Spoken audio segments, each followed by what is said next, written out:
ರಾಜ್ಯದ ವಿವಿಧ ಇಲಾಖೆಗಳಲ್ಲಿ ಒಟ್ಟು 2,84,881 ಹುದ್ದೆಗಳು ಖಾಲಿ ಇದ್ದು, ಇವುಗಳನ್ನು ಹಂತ ಹಂತವಾಗಿ ಭರ್ತಿ ಮಾಡಲಾಗುವುದು ಎಂದು ಮುಖ್ಯಮಂತ್ರಿ ಸಿದ್ದರಾಮಯ್ಯ ಹೇಳಿದ್ದಾರೆ.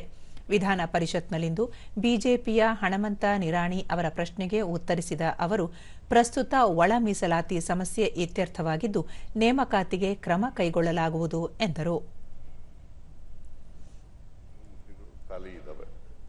1,88,037 ಹುದ್ದೆಗಳು ಖಾಲಿ ಇದ್ದಾವೆ. ಈಗಾಗಲೇ 56,000 ಚಿಲ್ಲರೆ ಹುದ್ದೆಗಳನ್ನು ಭರ್ತಿ ಕ್ರಮ ತಗೊಂಡಿದ್ದೀವಿ. It is under process. ಗೊತ್ತಾಯ್ತಾ? ಉಳಿದಂತ ಹುದ್ದೆಗಳನ್ನು ಕೂಡ ಹಂತ ಹಂತವಾಗಿ ಭರ್ತಿ ಮಾಡ್ತೀವಿ.